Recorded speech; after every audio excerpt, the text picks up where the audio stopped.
Herkese salam dostlar. Bugün sizlerle birlikte çok danışılan orta məktəblərdə hicab qadağası haqqında danışacağım.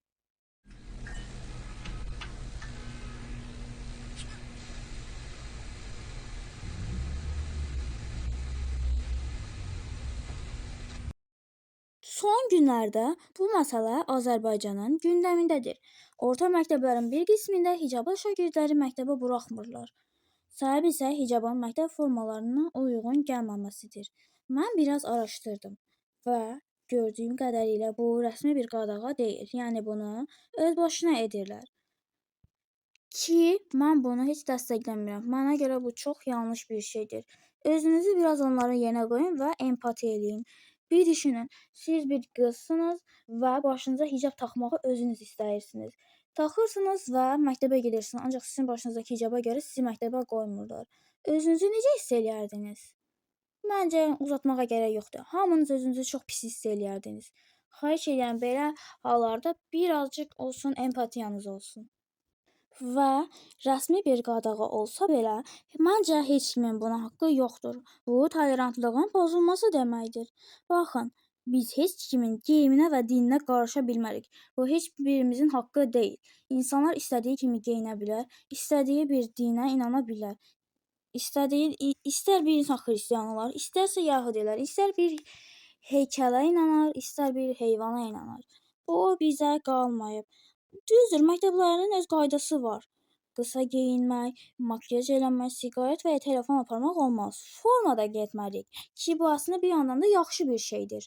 Çünki bəzi insanların gözəl geyimlər geyinməyə imkanı olmaya bilər. Forma onların eyni dərəcədə olmağına səbəb olur və bu sayədə heç bir uşaq özünü digər uşaqların yanında pis hiss eləmir. Ancaq hicabın formaya bir dəxli yoxdur. Çünki hicab başa taxılır və məktəblərdə forma üçün bu qədər sərt qaydaların olması məni əsəbləşdirir. Düzdür, forma olmalıdır, amma bu qədər də sərt yox. Bir şagird məktəbə gəlmədikdə oyun çıxarır, bir dəfə gəlməmək üçün 40 ərizə istəyir, qayıt biraz çox olanda isə məktəbdən çıxartmaq istəyərək şagird və valideynlərin başına oyun açırsınız. Ancaq indi şagirdləri məktəbə qoymursunuz. Deyin indi, bu bir işdir. İndi bəziləriniz fikirləşə bilər ki, bu rəsmi bir qadağa deyil, yəni qanunda yoxdur. Onlar özbaşınalıq edirlər. Ancaq ola bilsin ki, qanunda belə bir qadağa çıxarılsın. Çünki onlar da fikirləşirlər ki, hicab formaya aid deyil və forma üçün uyğun gəlmir. Əslində bunun ikinci bir səbəbi də var ki, ikinci səbəbində birazcık haqlıdırlar. Necə olacağını da indi deyirəm. Bizim ölkəmizdə hər bir uşaq öz istədiyi dinə inana bilər və istədiyi kimi qapana bilər. Ancaq bəzən uşaqları zorla bir dinə tabe eləyirlər, onları zorla qapanmağa məcbur eləyirlər. Ki, bu da bizim ölkəmizdə qadağandır.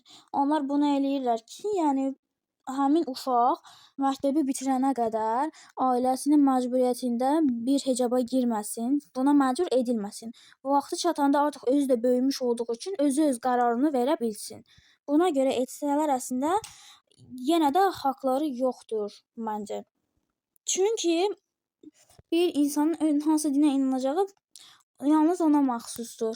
Başqaları buna qarışa bilməz. Çünki bəzən uşaqlar özləri dinlərini o qədər çox sevirlər ki, özləri belə hicaba girmək istəyə bilirlər. Ancaq mən yenə də buna əlimdən gəldiyi qədər qarşı çıxacağam. Başlıqdakı hicabıma toxunma yazısını X proqramında, Instagramda, YouTube'da, TikTok'da paylaşdığınız videoların altında və ya şərhlərdə yazaraq mənə dəstək ola bilərsiniz. Ən azından sosial mediada öz səsimizi duyura bilərik. Ancaq xahiş edirəm ki, əgər bunu eləyirsinizsə, həmin yazının arxasındakı işarəni qoymağı unutmayın. Çünki bu işarə də çox önəmlidir. Nəysə, bugünlük videomuz bu qədərdir. Sağ olun.